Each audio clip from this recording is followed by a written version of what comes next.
Olá pessoal, tudo bem? Vamos lá para mais uma aula de resolução de exercícios a respeito da análise do fluxo de caixa, no qual nós iremos aplicar algumas equações relacionadas ao valor presente líquido, taxa mínima de atratividade e coeficiente de variação. Então, bora lá! Então, o primeiro exercício diz o seguinte: o valor presente líquido, o VPL, de um determinado produto foi calculado com base nos seguintes cenários. Então, você tem ali o cenário pessimista, o realista e o otimista, onde esses valores em porcentagem representam a probabilidade deles ocorrerem, certo? E o respectivo valor a cada um desses cenários. Então, o pessimista tem 25% de chance de acontecer, que é o caso onde você terá zero como fluxo de caixa. O realista tem 50% de chance de ocorrer com R$ 500 de fluxo de caixa. E o otimista tem 25% de probabilidade de ocorrer com o valor de caixa aqui de R$ 1.000.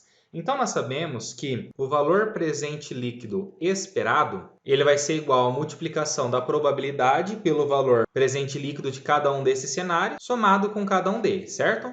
Então, podemos escrever aqui, vou colocar a probabilidade do pessimista vezes o valor presente líquido do cenário pessimista, mais a probabilidade do cenário realista vezes o valor presente líquido do cenário realista, mais a probabilidade do otimista vezes o valor presente líquido do otimista. Então, vou pôr só aqui, o VPLE será igual à probabilidade do primeiro acontecer, de 25%. Então, 25% que multiplica 0, mais a probabilidade do realista, que é de 50%, que multiplica o valorzinho ali dele, que é de 500, mais a probabilidade do terceiro cenário, que é o otimista, que é de 25%, que multiplica ali 1.000, beleza?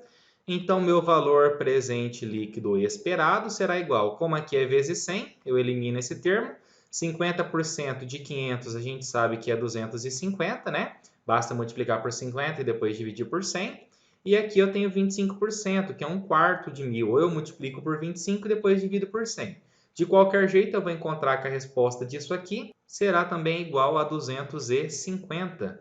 Logo, nós concluímos que o valor presente líquido esperado será igual a R$ 500. Nunca foi tão fácil, né? Mas o primeiro tem que ser assim mesmo, facinho para não parecer que é impossível. Vamos para o segundo, então. Já o segundo fala o seguinte, um determinado produto ele necessita de R$ 1.000.000 de investimento para ser produzido. A empresa espera receber 500 mil de retorno por ano durante 4 anos, totalizando 2 milhões. Ao final do quarto ano, o produto estará desatualizado no mercado e a venda será descontinuada. A empresa possui um custo de oportunidade de 20% ao ano. Com base nessas informações, qual que vai ser o VPL do produto? Então, vamos fazer aqui uma tabelinha de organização para ficar mais fácil compreender esse exercício, né? Então, aqui na primeira coluna, eu vou pôr simplesmente o ano que eu estou fazendo análise, certo? Aí, aqui na segunda coluna, eu vou colocar qual que foi o fluxo nominal. Aqui eu vou pôr a minha taxa de desconto. E aqui, então, eu colocarei o meu VPL, certo? Nós vimos já, pessoal, que o VPL ele é calculado pelo somatório de cada fluxo de caixa em determinado período T, dividido por 1 mais I, que é a nossa taxa de desconto, quando ela é elevada a esse nosso período T. Então, como nós temos aqui 4 anos de análise, eu irei colocar aqui o ano 0, que é o início, depois ano 1, ano 2, ano 3 e ano 4.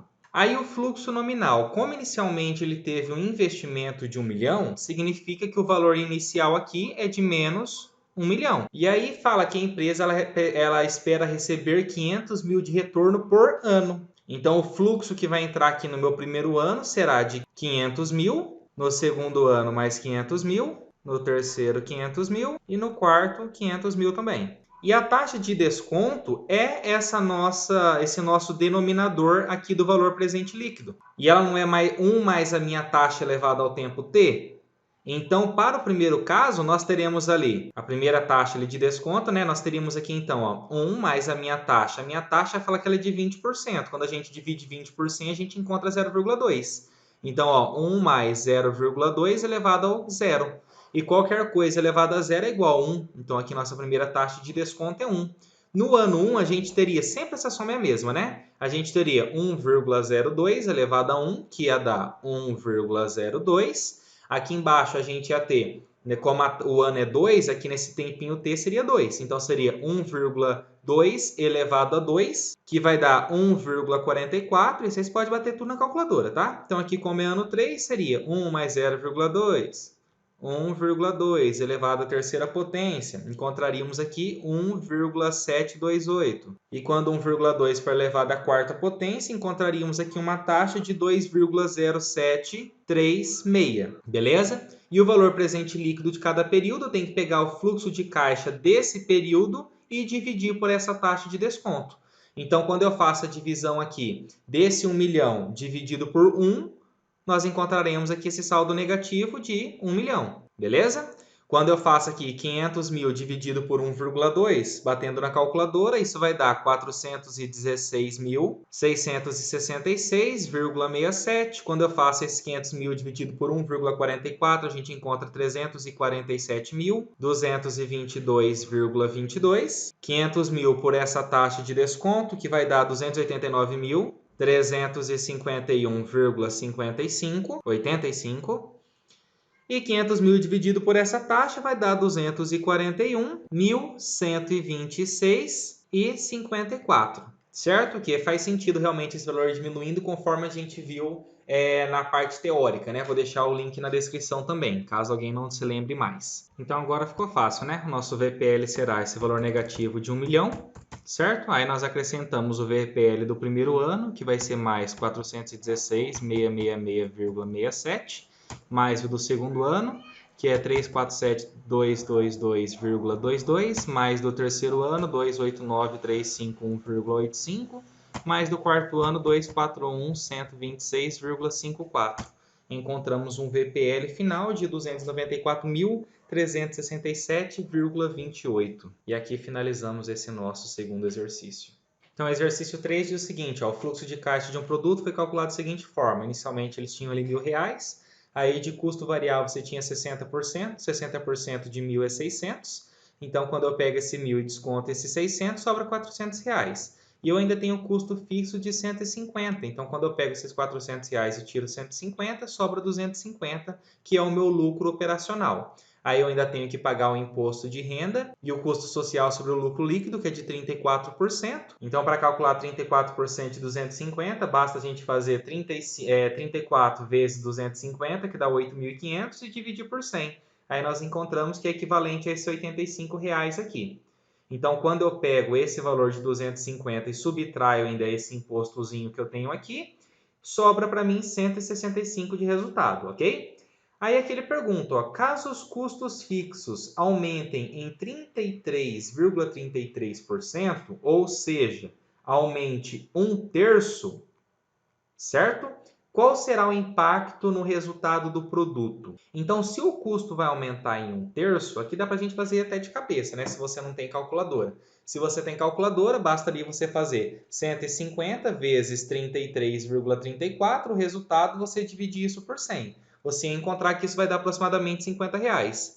Ou se não, aqui fazendo de cabeça, o que é 1/3? Eu pego isso aqui e divido por 3. 150 dividido por 3 dá 50. Então, como teve esse aumento de 50, agora o meu custo fixo ele passaria aqui para R$200. Sendo assim, qual seria o meu lucro operacional? Não seria mais 250, porque eu tenho que pegar esses 400 e agora descontar esses 200. Então, meu lucro operacional passaria a ser R$200. E desse R$200 eu ainda tenho que tirar aqui 34% dele. Então, 34% de 200, eu faço 34 vezes 200, dá 6.800, dividido por 100, quer dizer que agora aqui abaixou para 68, que 34% de 200 é 68.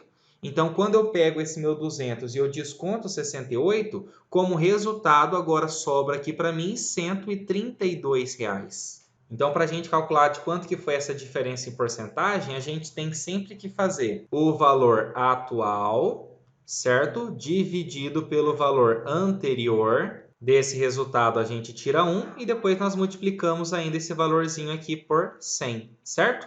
Então, o valor atual que eu tenho é 132. O valor anterior era de 165, depois que eu faço essa divisão eu tiro 1 e depois eu ainda tenho que multiplicar isso aí por 100. Então, ó, 132 dividido por 165 dá esse valorzinho. Tiro 1, encontro menos 0,2. Multiplico isso por 100, encontro menos 20%. Encontramos, então, que houve uma queda de 20%. Beleza? Nunca foi tão fácil. Exercício 4. Um determinado produto teve seu VPL calculado utilizando como base os seguintes cenários. Então, você tem o cenário A, B e C aqui. E aí é informado aqui o valor da probabilidade e também o valor do seu valor presente líquido para cada um desses cenários. E com base nessas informações, qual que é o risco, o desvio padrão desse produto? Então, a primeira coisa que a gente tem que determinar é o nosso VPL esperado. E o VPL esperado ele é dado pela somatório, né, do produto da probabilidade de um determinado cenário pelo valor presente líquido desse cenário.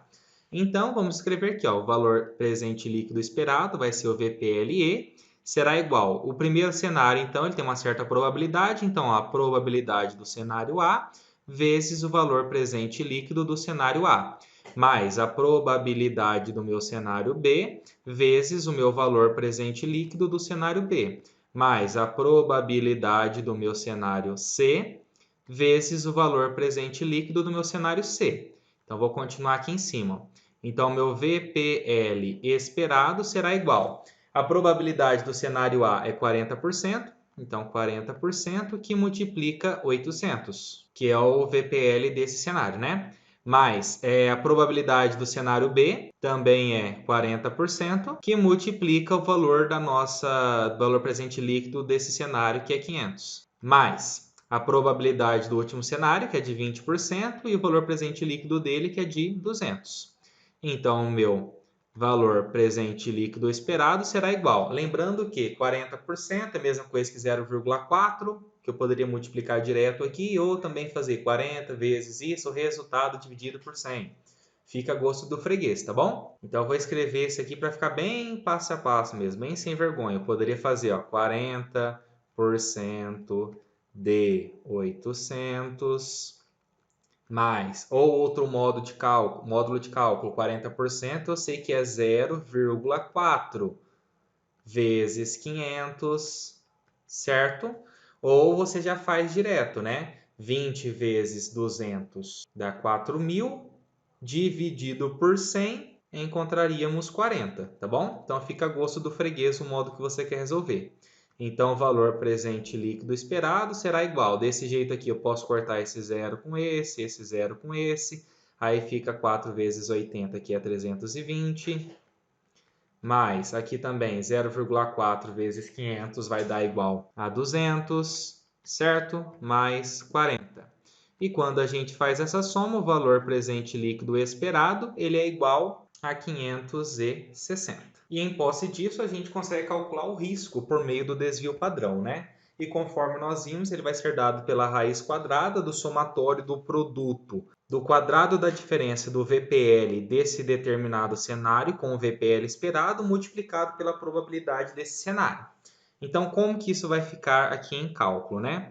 Sigma VPL, ele será igual à probabilidade do primeiro cenário, que é de 40%, que multiplica a diferença do VPL desse cenário, que é de 800, menos o VPL esperado, que é 560, e isso elevado ao quadrado, mais a probabilidade do segundo cenário, que também é 40%, vezes o VPL desse cenário, que é de 500, menos o VPL esperado, que é de 560, elevado ao quadrado, mais a probabilidade do cenário C, que é de 20%, que multiplica o VPL desse cenário, que é de 200, menos o VPL esperado, que é de 560, elevado ao quadrado. E tudo isso dentro da raiz ainda. Não tem que estar bonito não, só tem que estar certo, né? Então, beleza. Então, fazendo a diferença aqui, ó, 800 menos 560 dá 240, certo? Aqui eu tenho 500 menos 560 dá menos 60. Aqui eu tenho 200 menos 560, que dá igual a menos 360. Beleza? Então, nós teremos aqui VPL vai ser igual. Aqui eu mantenho esse meu 40% e aqui eu tenho que pegar agora esse númerozinho de azul e elevar ao quadrado. Para elevar ao quadrado, basta eu multiplicar por ele mesmo. Então, 240 vezes 240 dá 57.600. Então, 57.600 mais ali também mantenho 40%, que primeiro eu tenho que fazer a potência. Ali eu tenho menos 60 ao quadrado, só que não interessa se ele é positivo ou negativo. Como ele está elevado a um expoente par, o resultado sempre vai ser positivo. E 60 ao quadrado é 60 vezes 60, que vai dar igual a 3.600. Mais 20% de, aqui mesma coisa, não interessa que ele é negativo, né? Basta eu fazer 360 vezes 360, encontraremos como resposta aqui 129.600. Então, 129.600, certo? E tudo isso ainda dentro da raiz. Então, 40% desse valorzinho aqui, igual eu falei para vocês, né? Você pode fazer por qualquer um desses métodos que eu ensinei aqui em cima para vocês. Aqui eu vou fazer direto, tá? Então, 40%, eu sei que a resposta disso é 0,4. Quando eu multiplico isso por 57.600, eu encontro como resposta 23.040. Aqui eu tenho que fazer 40%, que é 0,4 vezes 3.600. Encontro como resposta 1.440. E aqui eu tenho que fazer 20%, que é a mesma coisa que 0,2 vezes 129.600. Encontro como resposta 25.920. Então, continuando aqui no cantinho, teremos o sigma VPL igual. Então, eu já vou colocar direto o valorzinho dessa soma. Então, ó, 25.920 mais 1.440 mais 23.040, encontramos como resposta 50.400. E isso ainda dentro da minha raiz, certo? Então, meu sigma VPL será igual à raiz quadrada disso, que me dá como resposta 224,499, então aproximadamente 0,50. Então, aqui nós encontramos o desvio padrão, que representa o risco do meu produto, certo? O exercício nem perguntou isso, mas eu poderia determinar aqui qual que é o nosso coeficiente de variação. O coeficiente de variação do valor presente líquido, porque ele vai me indicar o impacto entre o risco e a média do VPL. Então, eu tenho que fazer essa razão aqui desse desvio padrão que eu acabei de encontrar com o nosso VPL esperado, certo? Então, para aqui para o nosso caso, o nosso coeficiente de variação do VPL, ele será igual esse valorzinho que a gente acabou de encontrar aí, de 224,5 pelo VPL esperado, que é de 560. Encontraremos como resposta 0,4, que é um valor muito bom, porque o desejável para que um projeto seja aceito, conforme a gente viu na teoria, é que esse coeficiente médio ele esteja por volta de 1. E como esse coeficiente de variação ele é menor do que 1, quer dizer que ele é menos arriscado do que a média da empresa. Beleza? Então aqui finalizamos esse nosso exercício 4. E como desafio, eu deixo esse quinto exercício aqui para vocês realizarem a leitura e fazer análise, pessoal. Vocês têm que desenvolver toda a parte do VPL esperado, tem que fazer análise de risco, cálculo do coeficiente para você conseguir respondê-lo, ok? Na semana que vem eu mando a resposta desse exercício aqui para vocês. Então aqui finalizamos a nossa aula, espero que vocês tenham gostado. Fica aí um forte abraço e até mais.